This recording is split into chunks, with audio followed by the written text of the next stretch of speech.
And welcome everybody to the Monday edition of the Parlays Show here at the Max Wagers Network. I'm your co-host Scott Reichel, and joining me as always is parlay expert Chris King. And together we're going to go through the Monday betting card. But before we do that, introductions. Chris, how's it going with you? How's your weekend? It wasn't too bad. I mean, Saturday was better than yesterday. How the Angels scored nothing against a guy who hadn't pitched in 3 months defies all logic. But I guess that sums up the Los Angeles Angels. They invent ways to lose, especially when Ohtani does anything well. The problem was Ohtani didn't really do anything well yesterday because he got shelled by the Tigers. Yeah, and then he got pulled out, and they didn't even let him DH after that.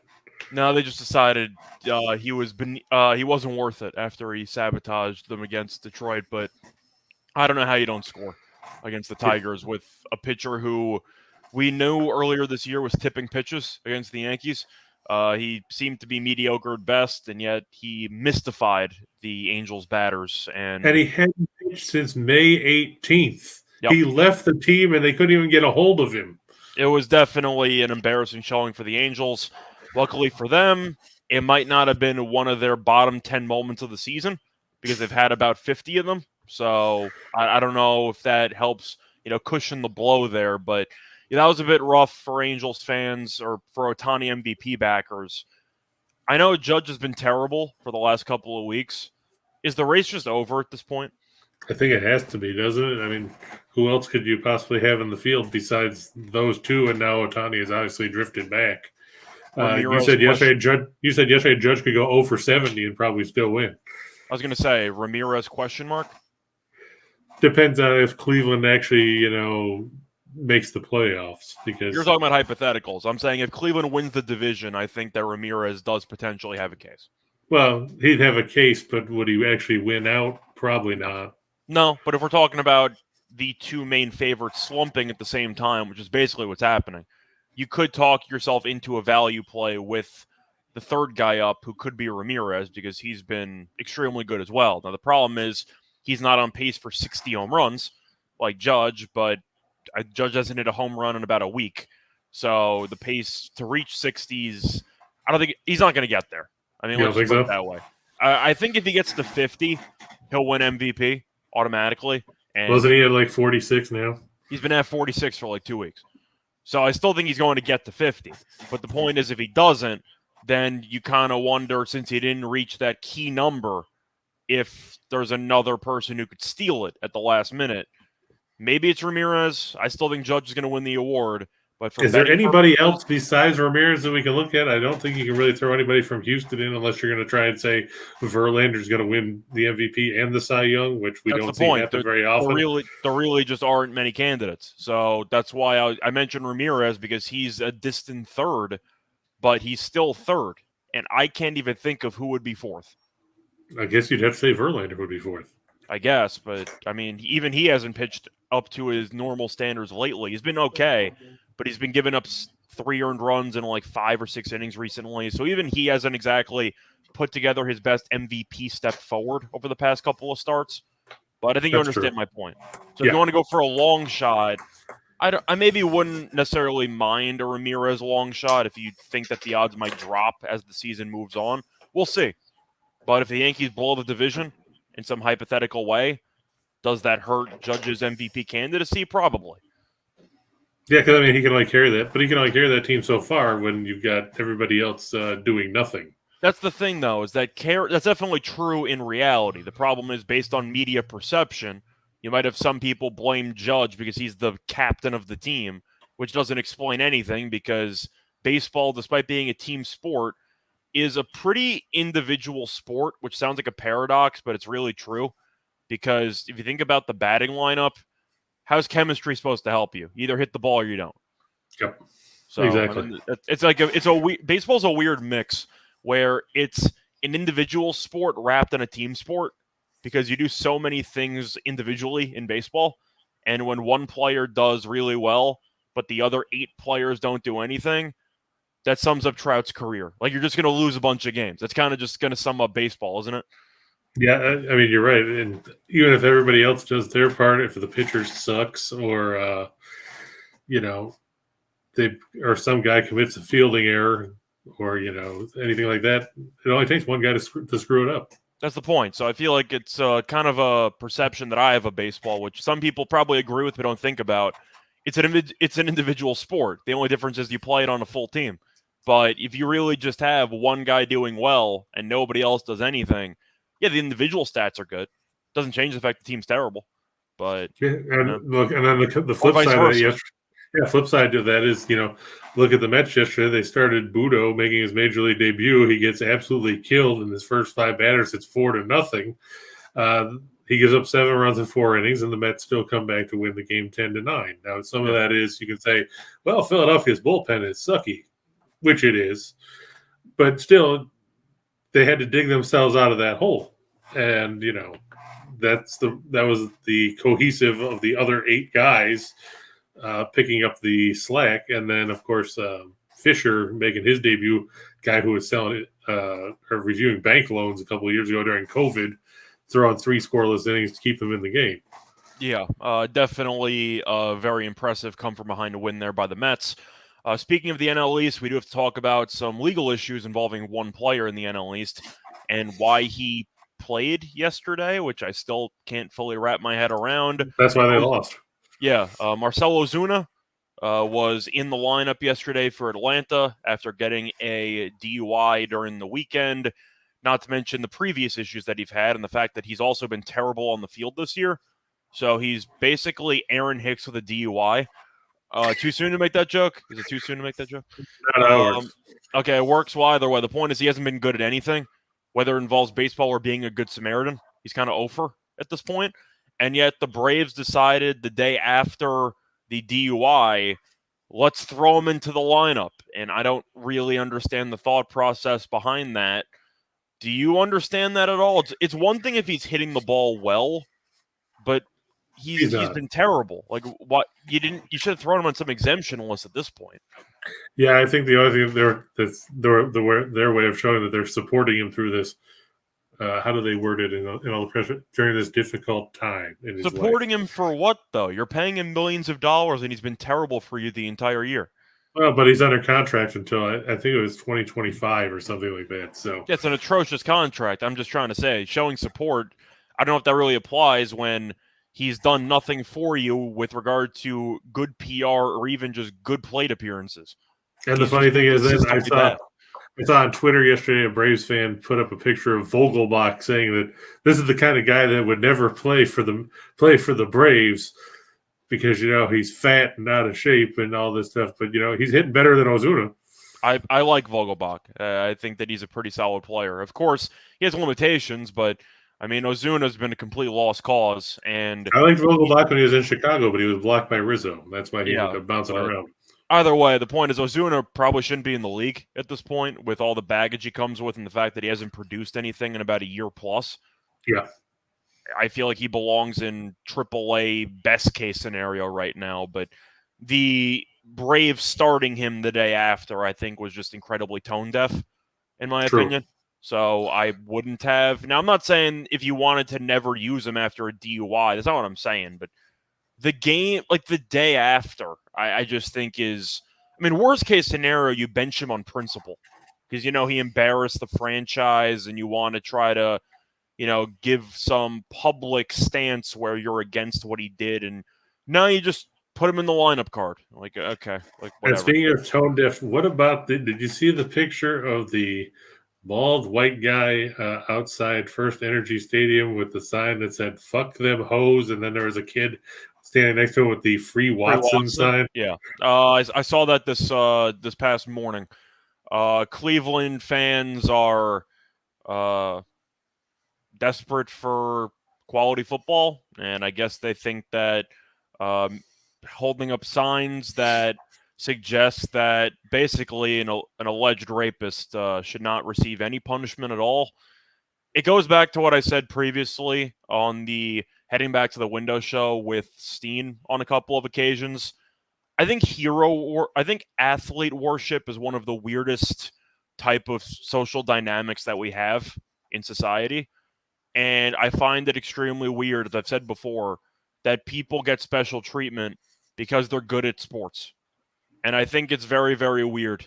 And I get that, they sell jerseys and they're on TV all the time and the ratings for the NFL are amazing. So they're constantly, being exposed to the public. I get all that. But the idea that you can hold up signs trying to justify the behavior of basically a rapist, not officially, but you know what I'm trying to say. Right. A sexual deviant, let's put it that way. The fact that you're trying to justify it because you think he might throw 30-something touchdown passes, really? Like this is what it takes to win over public opinion from some people's minds is being good at a sport, I think is extremely flawed. And to be honest, it's fucked up. But I've said it before. It's not something that I'm standing alone here. I'm saying something that should be more well documented. I think the issue is a lot of people acknowledge it and they choose to ignore it. And you've seen a lot of Browns fans jump off the Browns bandwagon since all of this went down in the first place. And Haslam's quotes at the press conference and the fact that his wife and him were disagreeing while they were with Watson announcing the suspension. And then Haslam said, he's still a 26-year-old, whatever. I'm 25. I never thought about, having sexual issues with 400 massage therapists. I don't know if you can use the youth card movement when most people younger than Watson acknowledge that he fucked up. So I don't think that applies. They had goals, right? It's like the equivalent of somebody. I'm trying to think of it's like the equivalent of having a 30-year-old person on To Catch a Predator and saying, he's still extremely young. No, not really. People younger than that person are probably not doing it. I'm just saying, there's a reason why I've never been on To Catch a Predator, and people who are 30 are. It has nothing to do with age. It just has to do with common sense and a sense of morals. And the fact that Watson was vehemently denying any wrongdoing during this entire situation, while Haslam was trying to claim that Watson was remorseful, tells you that Watson genuinely does not care because he thinks he did nothing wrong. And the fact that the Texans were supplying NDAs for these actual massage appointments tells you that Watson clearly knew that what he was doing was fucked up, because why the hell would you need to constantly get NDAs for it? But to go back to my point, the fact that I'm not going to blame the kid because he got roped into it by his father. But people blindly support sports as their number one either interest in life. And don't get me wrong, I follow sports too. You got to at least acknowledge that athletes are not good people just because they're good at sports. There's a lot of really crappy human beings that are very athletic. That doesn't change the fact they're crappy human beings. Now, who's the bigger tool? Is it Deshaun Watson or is it Vince McMahon? Does Vince McMahon really count? Because he's more of an entity, right? I mean, he stepped down because of. I know why he stepped down, and right. the classic power dynamic stuff that you read about all over the place. But I kind of meant because he wasn't an actual athlete; he was more. He did wrestle. I mean, if that's what we want to call it, he had some of the worst. He had some of the worst Stone Cold Stunner selves of all time, if that's what you want to count as, wrestling. But still, he fought Hogan at WrestleMania 19. From what I've heard, though, is that WWE's actually done well without him. It seems like with Triple H being the controlling guy now with the creative mind, that they've actually done pretty well with attracting new fans. So I don't know if that's really the same, but I understand the point you're trying to make. The whole situation with Watson is just weird. Mostly because it's something that we haven't truly seen before. We've seen variations where there's one instance where there's some type of rape charge or there's something whatever. It's not often you get somebody with a rap sheet of about 50 different names. True. That's extremely rare for sports especially.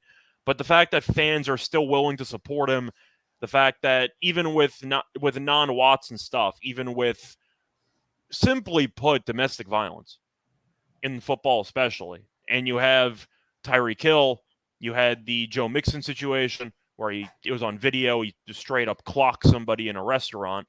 He alleged that she called him a racial slur. I don't know how true that is. I don't know if that is still an excuse to hit somebody in broad daylight. It might be, it might not be. I can't fully attest to if that's a good excuse or not. But the point is we don't know. And the fact is, Kareem Hunt a couple of years ago. Kareem Hunt. You've had a bunch of situations. Greg Hardy, who was brought back to the Cowboys after that situation. The only person who's really been thrown out of the league was Ray Rice. And we all know that was only because it was on video, and they were trying to use him as a guinea pig to make a statement. And then they immediately went back on it because Tyreek Hill was allowed in the league. A bunch of people were allowed in the league. I mean, I'm not going to try to equate domestic violence issues, but just a reminder, Tyreek Hill did beat up his pregnant girlfriend in college, and he's still in the NFL making a boatload of money. I don't. Yeah, especially now with that new contract. That's what I'm saying. I don't think he should be in the league. I get if you want to say that, he learned from mistakes.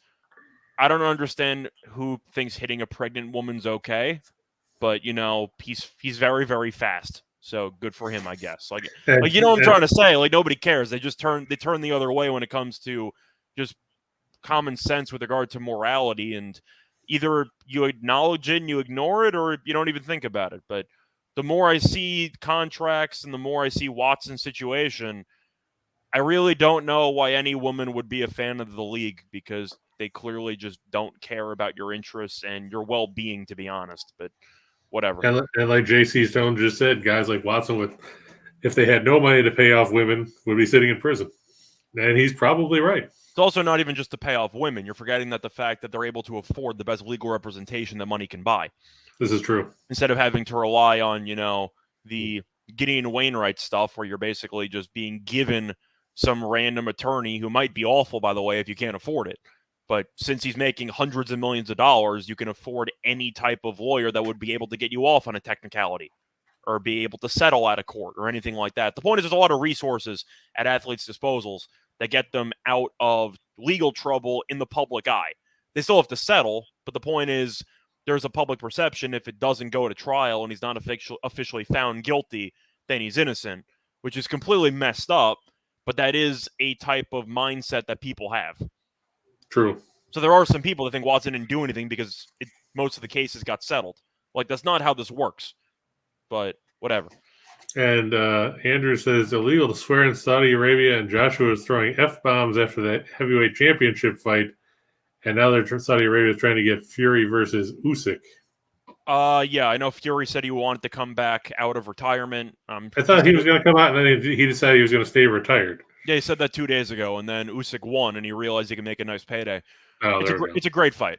I think Usyk is a phenomenal boxer. I think he's one of the most underrated boxers on the planet. I have thought Joshua's been overrated for a long time. And it's not really me being anti-British, but I do think that British boxing prospects are especially hyped up more than they should be, from what I've noticed in recent decades. I mean, I know Lennox Lewis was good, but people tried to hype him up like he was supposed to be this next guy because he beat a past prime Tyson, and that was basically what his reputation was based on. And they tried to put him in this upper echelon, and it's kind of carried over into some British boxers since. And I don't want to say that they are the experts at overrating their boxing prospects, but Joshua had such a hype around him that I don't think was actually warranted. And then he ended up losing to Ruiz. And Ruiz is an okay boxer, but he's viewed as... But okay doesn't really move the needle. The point is, though, Ruiz is viewed as being this overweight heavyweight that Joshua should beat every time, and he got knocked out in the first fight. He beat him the second time around, and then he went to fight Usyk, and the first time, Usyk embarrassed him. Second time was close, but Joshua still lost, and I don't think he's very good, but I do think that Fury's the real deal. I think Fury is one of the best heavyweight boxers in recent memory. I think he's better than the Klitschko brothers, if you want to make recent comparisons, but I also think the heavyweight division's been dead for the last couple of decades, so there hasn't been much competition. But I think Fury-Usyk's a great fight because I do think that Usyk is an extremely talented boxer who really is being slept on by the majority, and I do think that would be a great fight. I actually might pick Usyk in that fight because I don't know how many times Fury can retire and just stop working out before it comes back to bite him. I think Usyk is technically sound enough to actually make Fury pay for it. I'm curious what the odds would be. I think Usyk's actually alive in that fight. Gil says Lennox Lewis was okay, but he was no Buster Douglas, that's for sure. Douglas with the greatest, what is that? Can you call it a one-hit wonder in a career? Because that's basically what he had. And speaking of Ruiz, when you talked about him being an overweight guy, it just reminds me of King Hippo from Tyson's Punch-Out. And the main point that I'm trying to make is that people held it against Joshua that not only did he lose, but he lost to a fat guy. So people were people were insulting Joshua by fat shaming Ruiz. That's kind of how it worked itself out.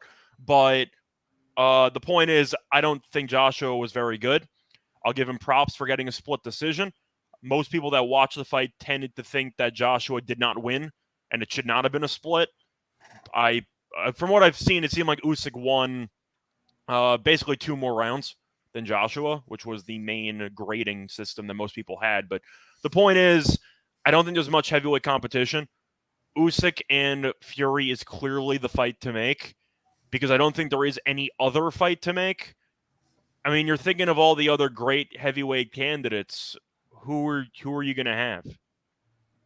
There aren't, like you said, there really aren't any. It's been a quiet division for quite a while now. I'm trying to think of the last time it was a seriously competitive division. You're going back to what, like Holyfield era? Yeah, like probably Holyfield, late Tyson era? 90s. Like that was 30 years ago. Like the heavyweight division has kind of sucked, and that's why a lot of people hate the Klitschko brothers because they were boring as hell for 15 years. They just won every title fight. Well, but I mean, that's not their fault. No, it's not their fault, but the point is that most people didn't gravitate towards them, especially in America, because you had a couple of European guys who dominated the division for 15 years. See, I actually like them, and in a lower weight class. I like Golovkin too. I think he got hosed in that one he fight. He got hosed in the first Canelo fight, which I still think was bullshit. I think he easily won that 7-5 in terms of rounds. I thought he easily won that fight. JC said fat guys hit hard. They do, but based on public perception, Joshua was built up stature-wise and even just reputation-wise as being the next great UK boxer. And he was never going to live up to the hype, but he kept being hyped up because of where he was from. And I don't think he was ever that good when I watched him fight. He wasn't an awful fighter. I'm not calling him a full-on scrub, but the fact that he kept getting title fights and he kept underperforming, it didn't surprise me. I didn't think he was championship caliber. And Andrew said he scored the fight 8-4, and that was being kind to Joshua. And I know at least one judge boxing again. At least one judge gave it 7-5 for Usyk. So I kind of met in the middle there, but I thought Usyk clearly won the fight. But, and before we move on, Scott, how about we talk about the most exciting thing to happen in Ultimate Fighting in how long? Couple weeks since the Yuri Teixeira ending. That Yuri Teixeira ending was crazy. This one tops it. But there's been a lot of ridiculous UFC finishes in the past month or past couple months. I got my ass kicked on the fight that we're about to talk about. Absolutely got destroyed. But it's one of the best knockouts or finishes in the history of the sport. And of course, we're talking combat sports, actually. We're talking about Edwards versus Kamaru Usman, which am I pronouncing that right? Is it Usman or is it okay? Usman. Yeah, you got Usman. Okay. On Saturday night in the main event of the card for UFC, and like Scott said, he had a bunch of money on it and watched Usman die in the last minute of the fight as Edwards knocked him out. It was such a good bet, too. I jumped in mid-fight. I laid a decent amount of juice. It went from minus 400 to minus 2,000. I was absolutely set. The only thing that could not happen in the 5th round was Usman dying. Because even if it was a 10-8 in favor of Edwards in the final round, it's a draw. Worst case scenario. I couldn't lose. The only way that I lose is if a guy who had never been knocked out before, a guy who had not lost in the UFC ever, and a guy who had really not lost a fight in I don't even know how long. He was on an 18-fight win streak, 19-fight win streak. He was making an argument for being the best welterweight in the history of the sport, and he got head kicked into oblivion with 56 seconds left. It's one of the craziest knockouts of all time. It's one of the greatest come-from-behind wins of all time in any combat sport. It crushed me, just bankroll-wise, but tip of the cap to Edwards. It was absolutely crazy. Better knockout, Edwards over Usman or Rocky Balboa over Apollo Creed? I think I'm going to go with the Edwards one because The Rocky one, I still don't know how to feel about because they both got knocked down at the same time. And Rocky was still wobbly when he got up at 10. They just gave it to him because he was closer than Apollo.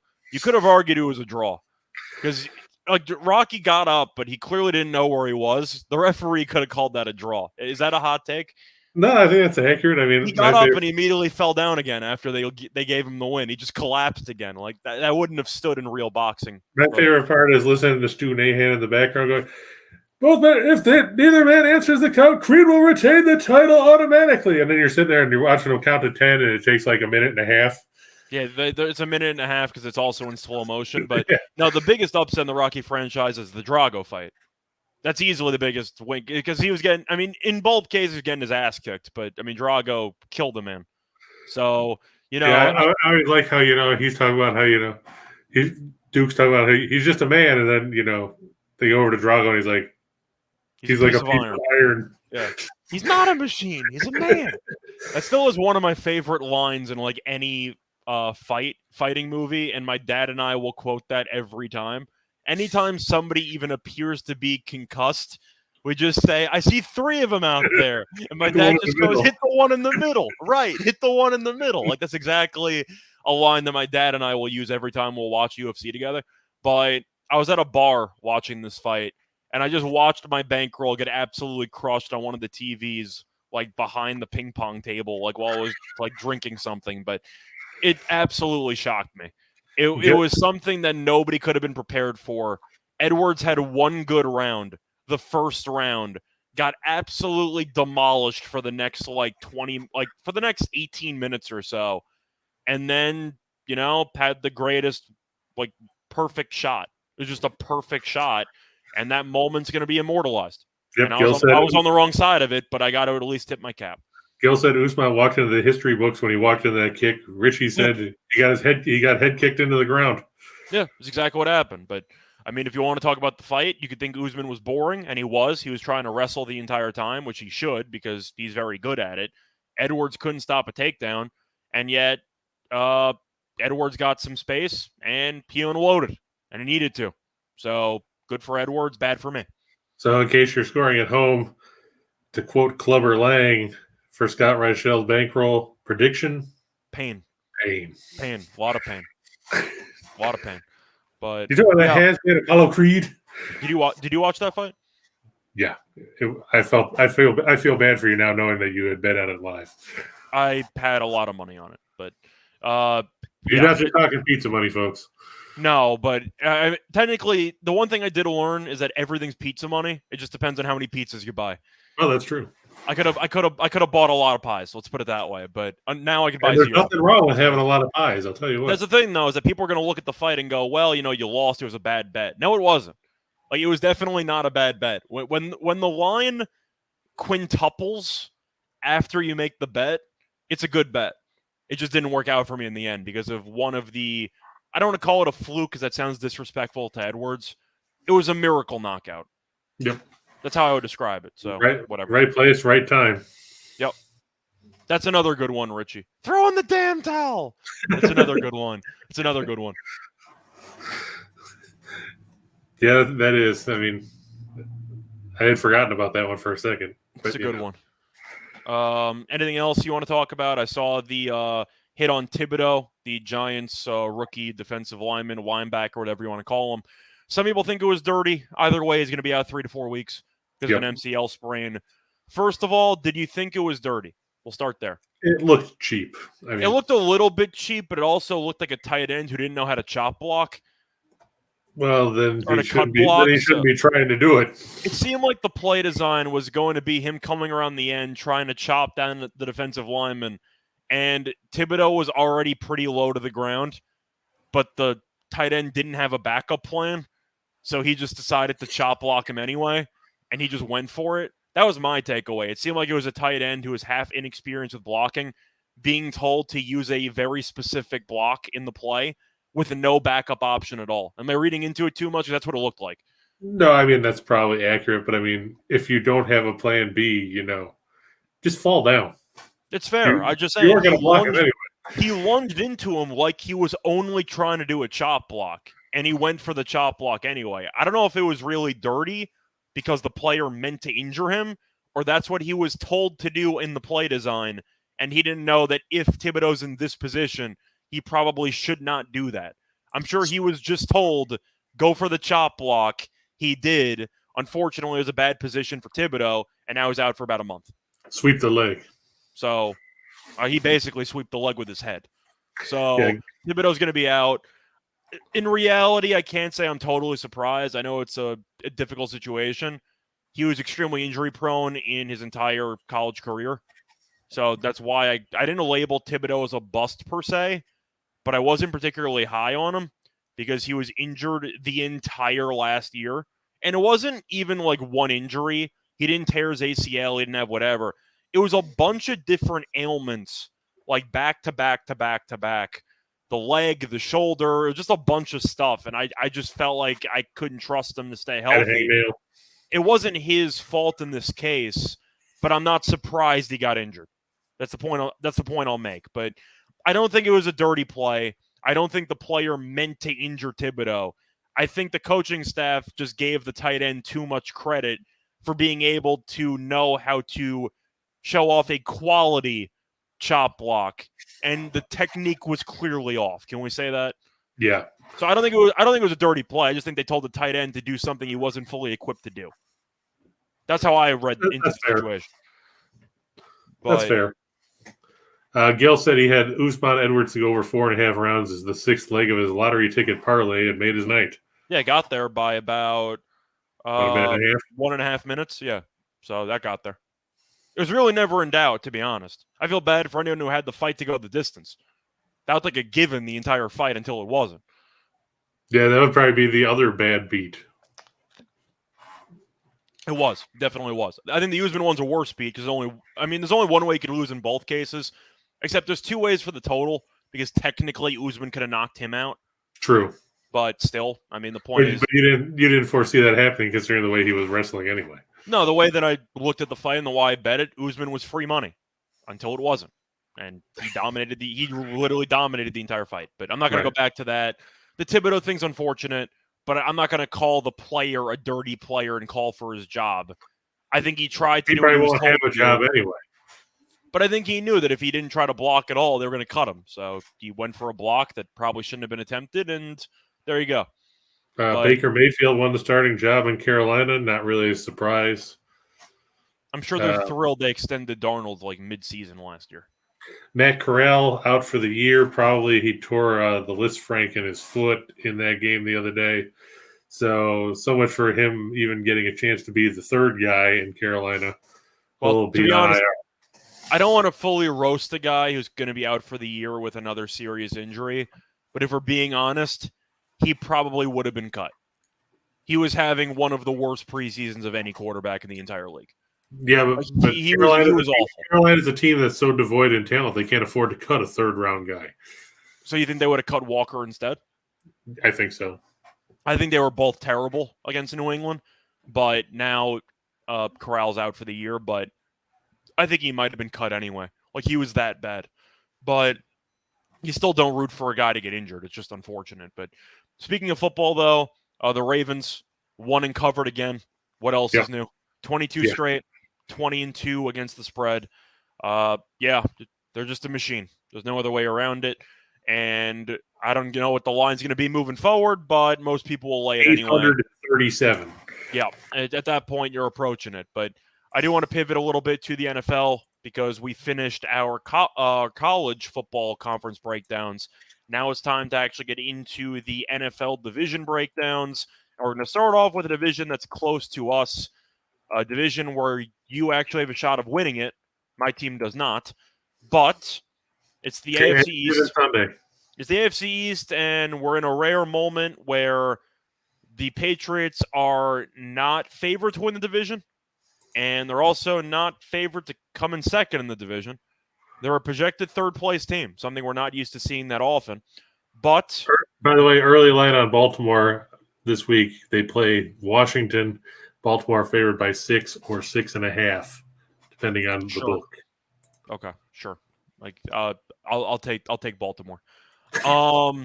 Yeah, either way, to go through the actual division odds, just pulling them up really quickly. Buffalo's the favorite. Duh. They're minus 230. Miami is plus 450. New England is 5-1, and the Jets are 28-1. First of all, we'll start off with the favorites. We're picking Buffalo to win the division, right? Yeah. Okay. So we're on the same page there. Good talk. Tomorrow we're going to do the AFC West. No, we'll go through the rest of the division. I'll start off with Miami because I'm not going to speak much about Buffalo because I know we're both high on them. Oh, geez, sure. Don't talk about the good team. I think we're going to talk about the crappy teams. Well, we're talking about division. So what do you want to talk about? Like, we think Buffalo is going to win the division. By the way, Buffalo did announce that Matt Araiza has won the punting job. Matt Hack was cut earlier this morning. Yeah, he won it in his college tape. Pretty much, but And his first punt went 80-something yards. I still can't believe he wasn't a third-round pick. I can't believe that he wasn't the first punter taken. I don't know what you're looking for. Are you worried that he's out-kicking your coverage because he's punting it 90 yards on a fly? Like, what do you want? But he should have been the first punter taken. Either way, he somehow ended up in Buffalo. So another special teams is also sick. They're good at everything. In fact, you can argue they're great at everything. I don't know what flaw they have on the team. The good part is that, now he can, if we have an issue where, you end up with a 3-and-out or a 4-and-out, you're deep in your own territory, he can flip the field. It's a touchback, and you save about 50 yards. It's a touchback. You're getting. I'll take the defense giving the ball to the other offense at their 20-yard line rather than turning it over, having Hack punt the ball out of bounds at the 45. But I'm going to ask though, since Buffalo we acknowledge is the best team in the division, I think they're the best team in the league, and I think that they should be, keyword should be, the 1 seed in the AFC. That's my hope. I mean, I think they're going to win 13-plus games, if you're asking me right now. I like the win total over. I think if Josh Allen stays healthy, this team's going to win 13-plus games. But what is the flaw on this team? Because I'm having a hard time finding it. Right now, is it the offensive line? Well, I mean, some people say it's the line, but, they look pretty good against Denver on Saturday. The point is Buffalo's offensive line isn't elite, so it's viewed as a flaw. True. But the defense is good. The line's good. The secondary's good. You're getting White back, which is big. The offense is great. I think right now that people are going to look at it and say it's corner depth because of the fact that, White's coming back from the ACL he tore against the Saints on Thanksgiving. You've got basically Dane Jackson, and you've got Elam, and you've got Christian Benford. Okay, so your problem's depth, though, which means your starters are loaded.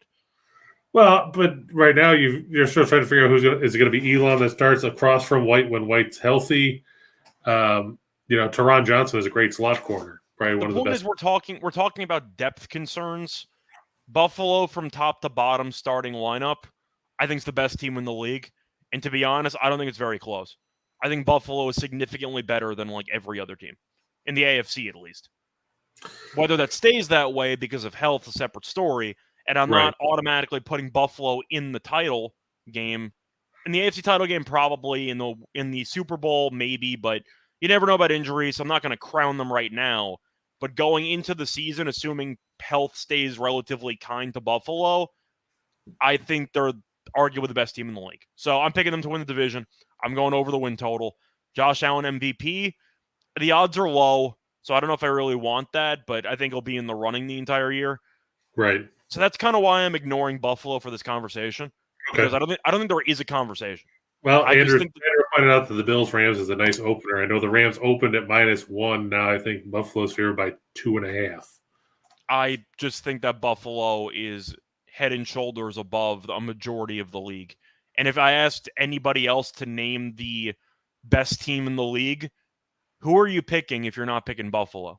You're picking Kansas City after the offseason they had? You're going to pick Tampa when Brady's gone AWOL for about 2 weeks in training camp and practice. They lost another offensive lineman. They missed their like 2 or 3 starting offensive linemen. They lost Gronk. I don't know how valuable Gronk was. He was actually okay last year. The Rams, are the Rams a great team? They should be very good. I think Buffalo on paper is a better team. We're going to find out week 1, which is an absolute treat. But, I mean, do you have any other teams that you want to throw in there? I don't think there's any clear cut. Rodgers is there, but they don't have. They lost Devontae Adams. Right. So I don't. You're basing on Lazard and Cobb and Sammy Watkins and then Christian Watson and Romeo Dubes. I like Dobbs as a receiver, but the point is he's a rookie, so I don't know if you can fully trust him. But Andrew's mentioning the Niners. I don't know if I trust Trey Lance. As Andrew just mentioned, he's played 2 career games and he didn't look good in either of them. Now he's looked good in preseason.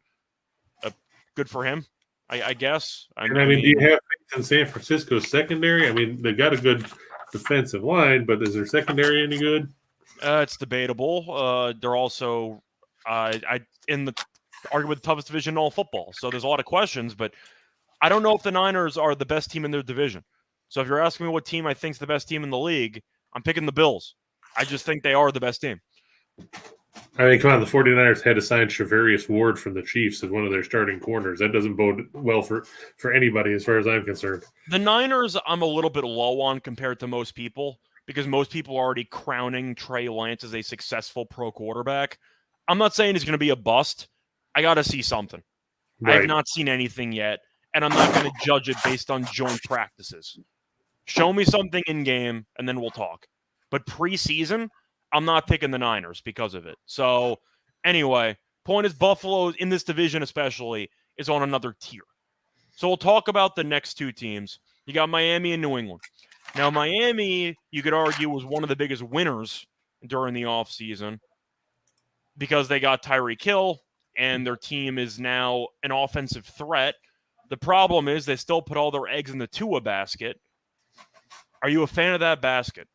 No, I'm not. And you're right. They put a lot of Tua in the basket, but, they've got a new coach. They've got, 2 new running backs with Mostert and Edmonds. You got a new receiver. I believe Frank Smith, he's the new coordinator. They do not have Brady and Sean Payton together. Right. They don't have them. I know everybody wants to talk about they signed Teron Armstead. That's still only one offensive lineman. And I guess if you want to talk about, hey, they got Connor Williams from Dallas. If I recall, Connor Williams was one of the most flagged offensive linemen in the league last year. He was one of the Cowboys' best offseason moves, and it's because they did not re-sign him. Right, addition by subtraction. Yeah. And their best blocker last year was Robert Hunt, the fat guy who caught the deflected pass and scored a touchdown. They got called back on a penalty. Are you implying that some offensive linemen are not fat?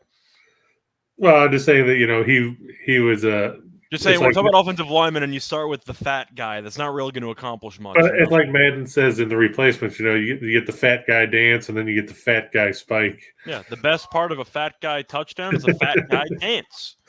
That's Good right. Good movie. But yeah, I'm not sold on Miami. Sure, they got a lot of fast guys. I think they'll make the playoffs, but that's the ceiling for me. I don't even know if they'll get there. I'm not. Yeah, I mean, it also depends on how many teams in the AFC West you think get in. But they added a wild card spot, so there's 3 of them, which we have now. But The Chargers, we know, are a good team, but the head coach, every game's going to be determined by 4th down conversion rate. So that's a concern. The Chiefs, I think, should be good, but they lost a lot of pieces. I still don't really like the Raiders that much, to be honest. I think the Broncos are good. But the AFC East, there's not many great teams, and I think the Dolphins are good enough with their defense and their offense to win 10 games. I think 10 games may be the ceiling. Here's my concern with Miami. Here's how their schedule ends from December on. At San Francisco, at the Chargers, at Buffalo the week before Christmas. Let me tell you, I've been in now it's Highmark Stadium, but back then it was Rich Stadium. I've been in Rich Stadium in December when Miami came to town. When Dan Marino was playing quarterback. What is that, like 10 degrees tops? Yeah, if you're lucky. Yeah, most warm weather teams are atrocious in cold weather. And Miami's no different. Right. Then they get Green Bay on Christmas.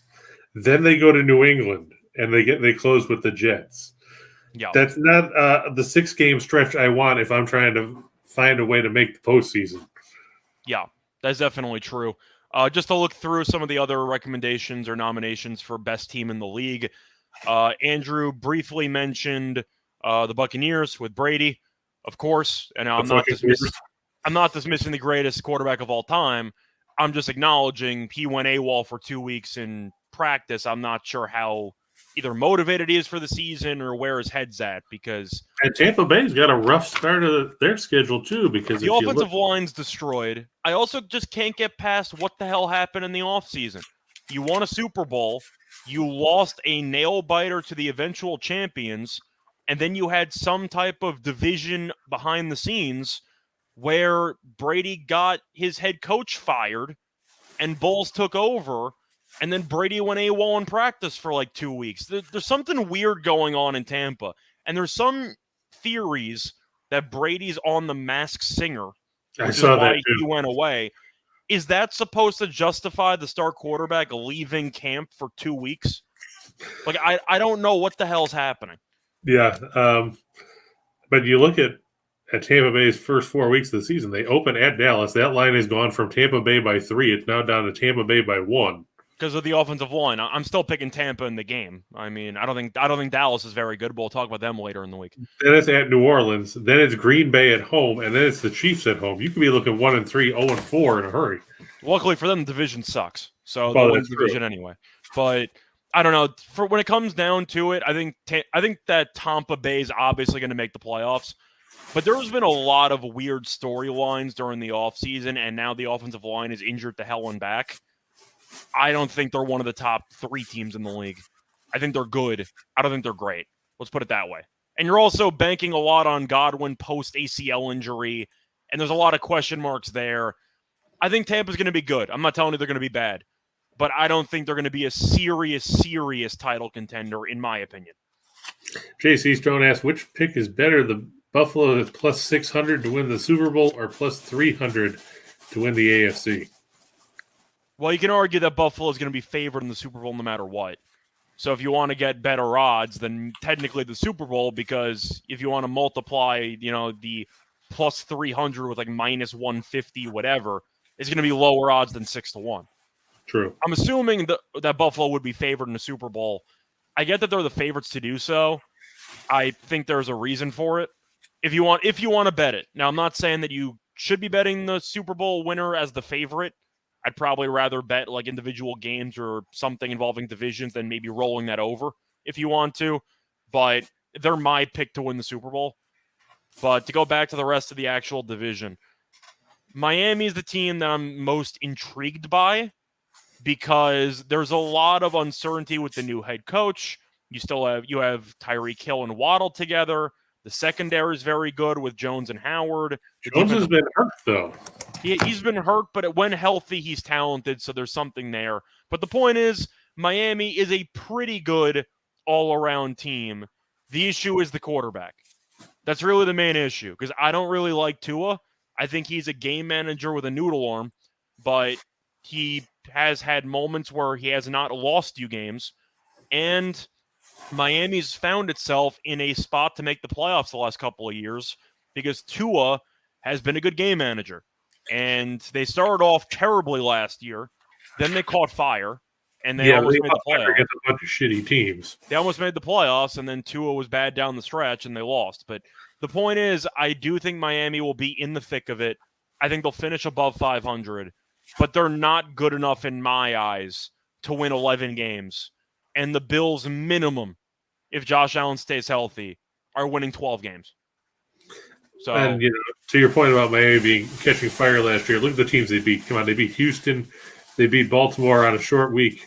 Oh, they were gifted like the easiest 2 weeks of all Jets, time. Carolina, the Giants, and the Jets again, and then the Saints when they were down to Ian Book. Yeah, they were a bunch of pretenders on the schedule or just bad teams that were tanking at that point. So the Dolphins' record was inflated. But I do like the fact that they didn't mentally punt the season. But then you switch coaches. Playing the little, to quote Gene Smith, the little sisters of the poor. Yeah, but you switch coaches. I don't know if their new coach is good. I like him, but we're going to have to actually see if he can coach. You had the owner distraction. You have Tua, which is a concern. But I think they're going to be a good team, not a great team. And that's going to segue us to the win total for the Dolphins. Do you have that in front of you? Because I'm pulling it up, but the book I'm using is, for some reason, loading on me. Let me check here. I had it up a minute ago. Give me 1 second. And There's one book that I just constantly have to refresh. It really annoys me. That's typical. I mean, if you want to, for a second, we could talk about New England and why we think they're terrible. Oh, yeah, we're going to talk about New England in a second. But the point is Miami, I think they're going to be close to their win total. I think it's not going to be easy. Let's put it that way. But now we're going to pivot to New England as you pull up that win total. And New England is a team that both of us think is going to be bad this year. And it's a bit of a hot take because, well, I got the win total now. Miami's over under 9 flat. They might get to 9. I don't see them going. I think that's where they land. I think they're a 9-8 team, maybe 10-7. So I think that they're going to be above average, but not great. So let's put it that way. So I think they're going to be hovering. Weeks of the season are New England at Baltimore. They get Buffalo, and then they get Cincinnati on a Thursday night. Yeah, that's not a great schedule to open up with. Yeah, so we'll see what happens. But either way, point is, I think the Dolphins will be better than New England and worse than Buffalo. Do we agree on that? Yeah, just because I don't like New England. So New England, we've mentioned briefly in the past in passing. Now it's time to go through them. We're at 50-something minutes, though, so we're not going to spend too much time. But New England, if you look at their win total, is currently set at 8.5. I think they're going under. Yeah, and I don't think they'll get to 9 wins. Now, the defensive line is very good. Judon's been amazing with them. But their best secondary player last year was Jackson, and they let him go. Yep. You look at the offensive line, which is okay. You look at the quarterback in Mac Jones, who is fine. I kind of put him with Tua. I think he's a game manager who hasn't really proven much with him winning on his own. But in a good situation, maybe he can be a good quarterback who can get you somewhere. Kind of like how Garoppolo somehow got the Niners to two NFC title games, but I don't think he's a very good quarterback. Or Mark Sanchez. Sanchez, fair enough. I think they're better than Sanchez, but fair point. Rex Rosa made a Super Bowl, but still. Point is, I'm looking at New England's offseason. I think they got worse at a lot of positions.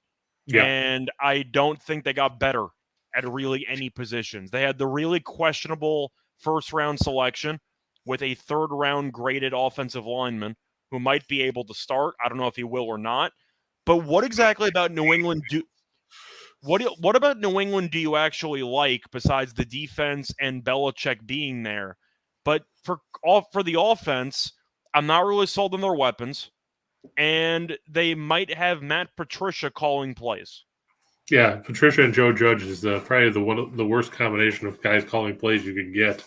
And people Josh McDaniels is a weird type of person to evaluate because most people think that he sucks because of his tenure in Denver about 10 years ago. But people like the Raiders this year when he's head coach, but they think it's not going to matter for him leaving New England, which doesn't make any sense, by the way, because either he's good at what he does or he's not. I think he's actually decent, but the fact that he's been there for so long, I think is really going to hurt New England because you're going to have somebody calling plays who's not used to calling plays. Also, James said that you're better than Mark Sanchez. I'm flattered. I'll take it. Also, Andrew said Hunter Henry and Jonnu Smith aren't bad. Hunter Henry was decent last year. Jonnu Smith, I think he was on a milk carton most of the season. I don't think he did anything last year. But you're looking at the receivers in general. Who's your number one receiver? Probably Devontae Parker. And he's never healthy. Right. So he's their number one receiver for 3 games. And then he'll be on IR. But your best receiver is a guy who is an injury-prone receiver that you picked up in free agency, relatively cheap, I might add. Aguilar. You have Bourne. You have Myers. You have a lot of mediocre receivers who I don't think are really, really that good. So I don't like your weapons.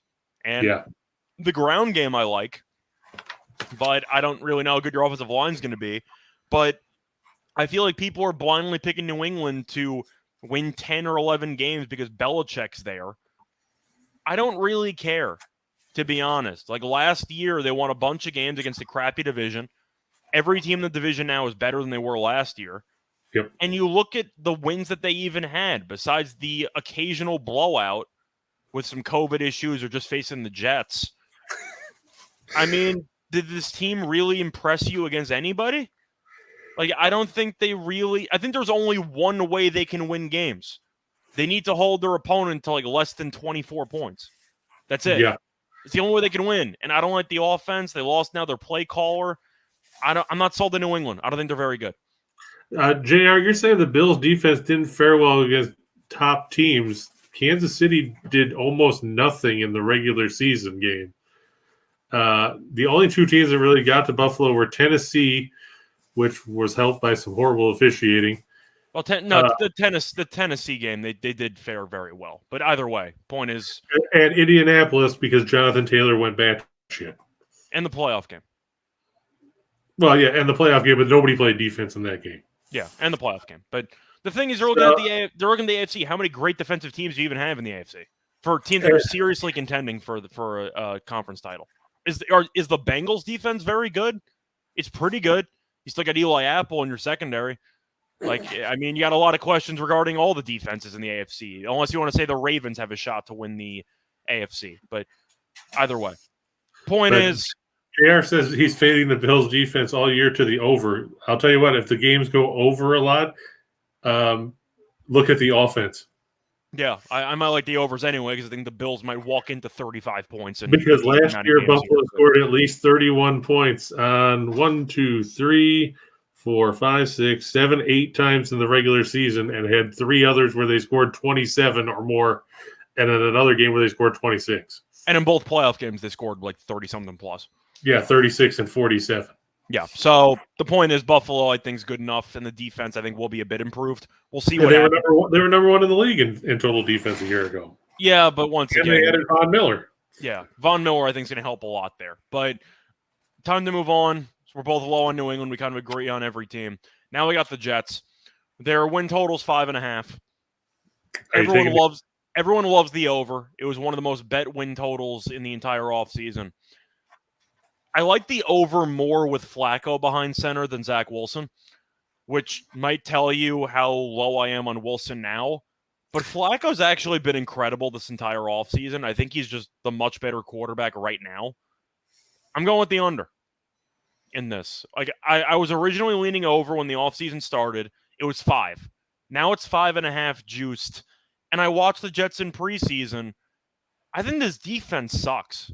But come on, they got a good 3-game stretch close near the end of the season. They get Detroit at home, Jacksonville at home, and at Seattle. I think they might lose 2 or 3 of those. I think Detroit could beat them, but I think I'm looking at the under. I get the appeal with Salah and they're building something. I get it. I don't know. The more I watch this team play, the less I'm sold on the defense. Now the offense might actually be good, because Elijah Moore's a ridiculous wide receiver. And from what I've seen so far, Garrett Wilson has looked really good. But I really think the Jets are going to hold on too long to Zach Wilson. And I do think if Flacco... They have to, don't they? He was the 2nd overall pick last year. But I'm saying based on injury, I think he'll be back by the first week. So I think he's going to play. Well, he might be back for week 1. If Flacco was quarterback for the season, I actually would take the over. I think Wilson might single-handedly cost them a couple of games because of the interception problem. Yeah, Kevin, I live in New York. I root for the Jets. So when you tell me watch what I say about my Jets, it's our Jets because I also root for them. I've just watched the defense in preseason. They've looked terrible. Here's my take on the Jets. They should just rename themselves the New Jersey Jets because there's only one team in New York, and it's the Bills. That's fair. We could argue the New Jersey Giants, but I also I'm from New York. I root for the Jets. But I've been watching this defense play, and it's like we constantly expect the defense to look good because Salah's the coach and he has a defensive background. When was the last time the Jets defense has actually been even decent? Rex Ryan? The sack exchange. Rex Ryan? Like, I'm going to wait to see if the defense is any good because from what I've seen in preseason, they made Jalen Hurts look like Steve Young. We'll see what happens. How does Sauce Gardner look? Because I haven't watched the Jets. Gardner looks good. The defensive line looks iffy. Lawson being back helps. And the linebacking core, Mosley being there always helps, but he gets hurt. He gets injured every year, so you don't know if he can stay healthy. I just think there's a lot of questions with the Jets, and people are expecting them to take a leap. I think they might look a lot better just watching them on TV, but I'm not going to pick them to win 6 games. So I'm leaning under. Okay. In my opinion. Are they going to get to 5 wins? Yeah, I think they'll finish the year 5-12. You I'm just trying to think where you're going to pull your wins from because you mentioned the schedule, so I'm assuming you're going over. Well, I was just looking because I'm just looking to get the Bears too. I mean, because everybody gets the NFC North. I think the Bears might be the worst team in the league. Yeah, so I mean, they could beat the Bears. They could probably beat Jacksonville, especially being at home in December against Jacksonville. They get Detroit at home. Detroit plays in a dome. They might not be ready to play in that. You get Pittsburgh. I think they're going to lose to Pittsburgh. Okay. Okay, and you make an argument they might win one game against New England, maybe, or one game against Miami, maybe. I don't know. Right. Or, they could beat Cleveland in week 2. They could pull an upset. You never know. The Browns, they're still a team in disarray. I gave them 5. If you want to make a case to go over, it's not going to go over by much. No, I was going to win like 6 games. Probably high water mark, but But yeah. Yeah. So I'll lean under because I do think Wilson is going to get too long of a leash. And from what I saw in preseason before the injury, that interception he threw showed he made really no strides in between years. That's a mistake he would make last year, and he made it on the first series of preseason. Like I'm concerned. Now, would you go with Wilson or Mike White? Because Flacco's not going to be here next year, right? For the future? Yeah.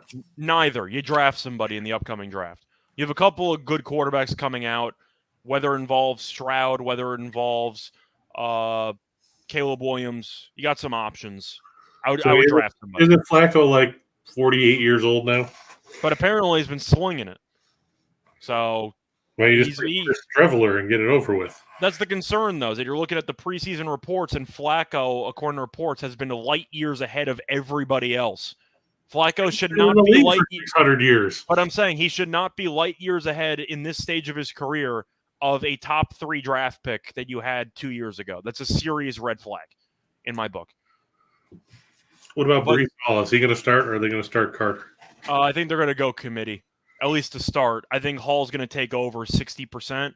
But Carter's a good player, so I think they're going to still find him spots on the field. I do like the Jets draft. I like the weapons. I'm just concerned by the quarterback play. And they also lost Mekhi Becton. I'm not saying he was going to be healthy the entire year anyway, but now he's out for the entire year. And you also now have to shift around your entire offensive line, which I think is concerning, especially with the pass rushes in this division. I think it's going to be rough. So I'm going to go with the under, but we're about an hour in. We haven't talked about any parlays, so we're going to have to go a little bit quickly. Let's go through the parlays. All right. So you just want to skip to those? Yeah, why not? All right. That works. I think we kind of went in order.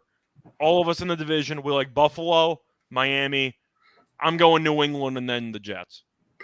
You? Yeah, I just think that the Jets are probably a year away from coming out of the basement. I know Tim was saying that the Jets won't be the basement team this year. I think they're in the basement. I just think they lifted the ceiling by about 2 inches. But are we in agreement on the order? We're going Buffalo, Miami, New England, New York? Yeah, I think so because I just don't have faith in New England's offense to do enough. I don't either.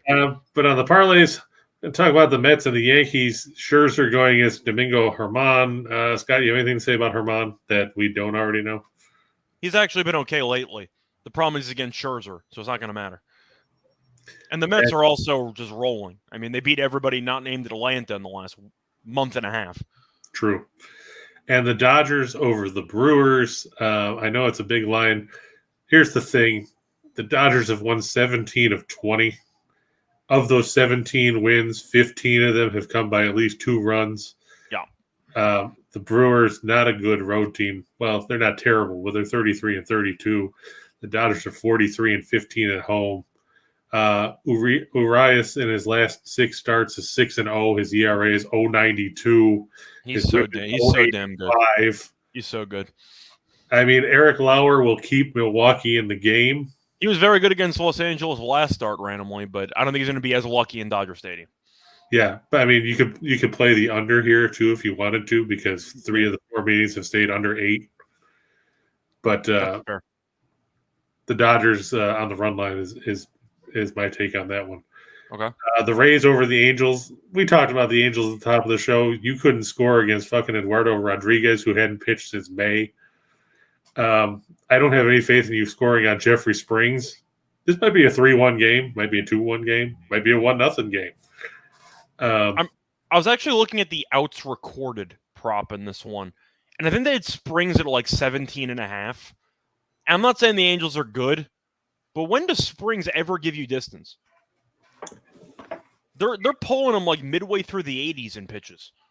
Like I thought that number seemed a little bit high, but I gotta like Tampa. The Angels swing at one pitch.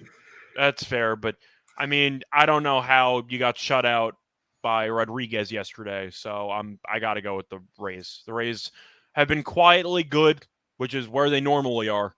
I'll go with Tampa. I think they'll win the game by a very, very low score, 3-1, 4-1, something like that. Springs last 10 starts: 6, 5 1/3, 4 1/3, 6, 4, 4 1/3, 5, 6, 5, 5. Okay, 17.5. Yes, they'd have to go 6.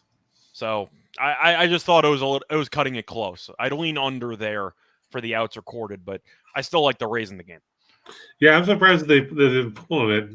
His last 3 starts: 85, 85, 78. That's my point. That's why I like the under. It was almost my play of the day. It was almost.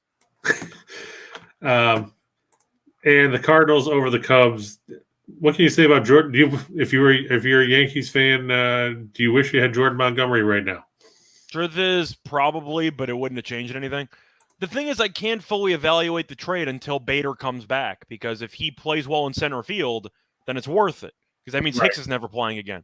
The problem is the fact that Montgomery has not allowed a run since he went over to St. Louis. Is he still not allowed a run, or he allowed a run last time? He gave up 1 to Colorado. Sorry, he gave up 1 run in 3 starts. My bad. Whatever. He's been incredible. So he's been good, but he was terrible in his last couple starts with the Yankees. And it doesn't change the fact that the Yankees can't hit. True. So, that wouldn't change anything. They would still be struggling. So, I'm going to wait before I grade the trade out. You could argue locker room chemistry. It's already been bad. But until Bader plays, I can't judge it. That's fair. I still like them tonight.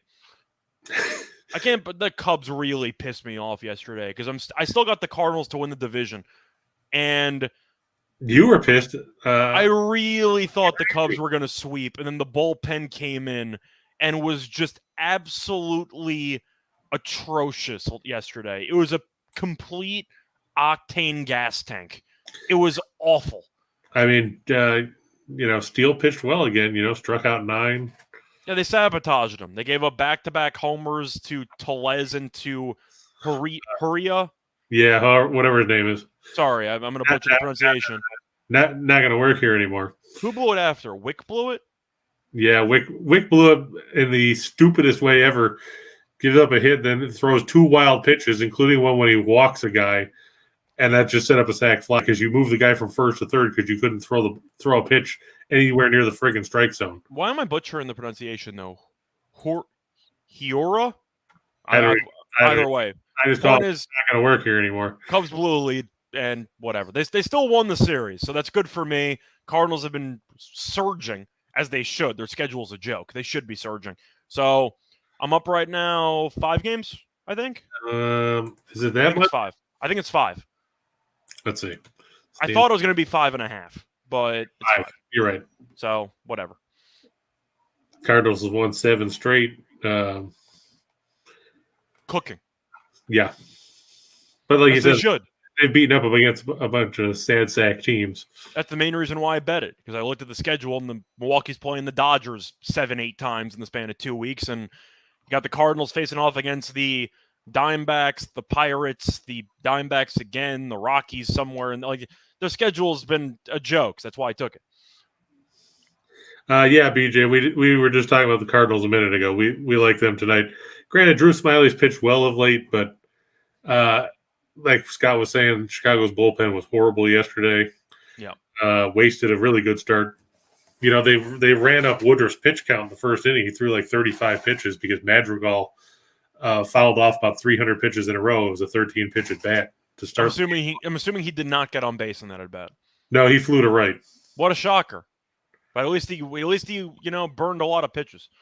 He's been decent lately. I mean, yeah, just overall, I feel like he's mostly like a 260 guy, 270 guy, ceiling. Well, I'll take it. In today's era, 260 or 270 makes you an all-star. That's fair. But all right. Anyway, moving on to the 4 picks. Yeah, the Marlins over the A's. Don't look for any runs here. Yeah, that's fair. In fact, the under for the Marlins, I think, has hit in 22 of the last 23 games. Yeah. Team total. BJ said he loves the Twins and the Rays. We talked about Tampa Bay a minute ago. The Rays or the Twins. Scott, anything to say about the Twins and the Rangers? Sonny Gray and Cole Reagans. The Twins should win this game, but I'm not laying this big of a price with Minnesota. Yeah, that's I'm what not doing it too. I watched them yesterday with Joe Ryan. But they lost 7-0. Yeah, it was 1-0 after 6, and then the wheels fell off. Yeah, BJ, you could take the Twins. Like, they're a better team than the Rangers, but with that price, I'm not taking it. You can maybe make an argument first 5 if you want to only get Gray against Reagans. But for a full 9, I'm not laying that price with Minnesota. Minnesota has really not been playing that well for the last couple of weeks. And their ERA as a starting staff has been terrible. Yeah, so I'm going to stay away from that personally, but I think it would actually be Rangers or pass solely for value. But if you want to make a case for Twins first 5, I like that more than the game. Phillies over the Reds. It's Syndergaard against another former ex-Yankee, Scott. Luis Cessa getting the start because, well, the Reds don't have anybody to pitch. He's going to be an opener, though. He'll go like 2-3 innings max. He's not any good, but whatever. Well, they're moving him into the starting rotation. Good luck with that one. How the Cards game, run line Cards. Yeah, I think that the Cardinals will cover the run line because if it's a close game late and Chicago's got to go to Wick or anybody that's not Hughes and even Hughes struggled yesterday. It's really just the core of the order. I mean, Goldschmidt's been going crazy. Arenado's been going crazy. The whole team just produces. The whole team just produces, and it feels like Arenado and Goldschmidt get a hit in 80% of their at-bats with runners in scoring position. It feels like It feels like 4 out of 5. It's a double down the line. I was going to put a Goldschmidt prop, but they weren't out this morning. It's crazy. They produce so well with guys on base. It's nuts. And then Scherzer and Urias both over 6.5 strikeouts. Scott, do you think the Yankees can make enough contact to avoid that number? I'm not picking them to. I saw this number was 7.5 plus 102, I believe, last night. So there has been some money on the under. 6.5 for Scherzer. I mean, you're just assuming he's walking into 6-7 innings. Yeah, that's what I was thinking. That's enough for me. Yeah, it seemed like a decent number. And Urias has been, like we said, he's been electric of late. Yeah. He fanned 6 and 5 innings against Milwaukee in his last few starts here. 9, 5, 7, 3, 8, 5, 4, 6, 8, 6. So if he goes more than 5 innings, like he did in his last start, he should get there because he had 6 against Milwaukee in 5 innings in that outing. And I like the Scherzer one more, personally. Because Scherzer could always give you that ridiculous 8-inning start. True. I don't think Urias has the actual tank for that. Well, that's because Robert always pulls him. He hasn't thrown more than 99 pitches in his last 10 starts. That's my point, is that if I was going to pick which strikeout one I like more, I like Scherzer more because I know the pitch count's going to be higher. Yeah, because, I mean, he's going to zing some up there. Scherzer in his last 9 starts, 11, 9, 11, 8, 6. He had 5 against the Nationals. You figure that one out. Yeah. 11, 6, and 8 against Atlanta in that game. The 17th was Wednesday. And the Yankees strike out a ton as well. I mean, they're free swinging at everything. So, yeah. Yeah, I saw you bitching about Rizzo swinging at a pitch yesterday. It was 3-0.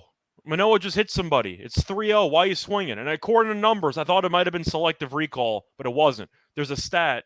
The Yankees swinging on 3-0 counts rank like 28th in like hitting stats or whatever. Like they're one of the worst 3-0 hitting swinging teams in the league, and they do it all the time. It just drives me nuts. But anyway, let's move on to the bigger parlays. Yeah, we'll take a look at the shot in the dark and blame it on Scott Steen. Blame it on both of us. It's fine. All right, fine. We'll blame it on both of you. Why not? I'm blaming it on Uzman. There we go. Yandy Diaz over 1.5 total bases at even money. Diaz has 4 doubles in his last 3 games. He also is probably Tampa Bay's best hitter and facing Tucker Davidson, who sucks. Yep. Former Brave. Wilson Contreras. Scott, you talked about a home run prop, and he didn't homer in that game, but then he homered Saturday. After homering twice on Thursday. Yeah, I know. It really, really annoyed me. I was a day off. It annoyed me. Oh, well. Jake Fraley. Utah had him on a home run prop last week, and he homered. Plus 475. Yep. So you think he can get over one and a half total bases playing at Citizens Bank Park? Yeah, why not? Byron Buxton of the Twins. Normally, when you think of Buxton, there's either two things. Either he's hurt or he's striking out. But against left-handed pitching, his isolated power number is 378. That's solid. So you'd have to think he can do something. Yeah, I don't know if I really like the minus 110 angle, but he's been very good against lefties. So yeah, I didn't really like it either, but there weren't a lot of good numbers out there today. You can argue homer or something like that, but true. Yeah. Freeman over 1.5 total bases. What can you say about Freddie Freeman? He's a good player. There we go. Yeah. Vogelbach. See, we talked about him earlier. Plus 165. It's a good price. I like Vogie. And, of course, it's going to be a big plus price because he can't really run. So your odds of a double are pretty slim. Yeah, but, I mean, he's playing at Yankee Stadium. He can pull it over that right field wall. I know. I like the home. I like the homer option. Plus, you can see that Herman throws a lot of, like, splitter stuff low in the zone. So Vogie could easily golf one out. There is a way that could happen. Yeah, they said that he throws a lot of sinkers to lefties, and they call it sinkers. It's either sinker, splitter, whatever. The point is it dips down, and Vogie can uppercut it. Vogelbach kills sinkers. Yeah, he can uppercut it. So there's the fun one, Scott. The Marlins team total under 3.5. Yeah, why not? Throw it in there. Do you see this game being an offensive bonanza? It's Cabrera and Aller. I don't like Aller, but Miami can't hit, so no. Jeffrey Springs over 5.5 strikeouts. Sonny Gray over 5.5, and Aller over 3.5. Let's face it, Miami can't hit. They might make Aller look like Bob Gibson in 1968. They might. We'll see. But either way, yeah, $100 to win basically $158,000. So hopefully that ends up cashing. Honestly, if the other parlays cash and this doesn't, I think we'll live. But yeah, before we officially wrap up the show, I do have to take care of some quick housekeeping. We are brought to you once again by BetMGM. They have a great deal for first-time users of their app or website. Get a risk-free bet up to $1,000. All the information is in the show box. Check the age limits, and as always, bet responsibly. But Chris, anything else you want to say before we wrap up? Just that, if you can't get enough of all of our picks and you want to get some more of them, the premium picks link is in the show box because Jim told me he put it in this afternoon. Cool. So you can go there, get premium picks for me or Steen, or you can always watch Richel's free picks on YouTube. Yep. He's been on a roll there too. So, show the kid some love because somebody's got to. Yep. Besides that, though, we have to talk about which division we'll do tomorrow. I'll let you do. Okay, so you know what? We're just gonna shake things up a bit. We're gonna go with the AFC South. Oh, so we're gonna do the shitty division. Yeah, let's. We did the AFC East, which we didn't have much to talk about for the top of it. So we'll go to the AFC South, where you don't really like any team. Yeah, and we'll go from there. So you can take E. None of the above. Yeah, so we'll go with the AFC South tomorrow. But until next time, good luck to all of you and your bets. Bye, everyone.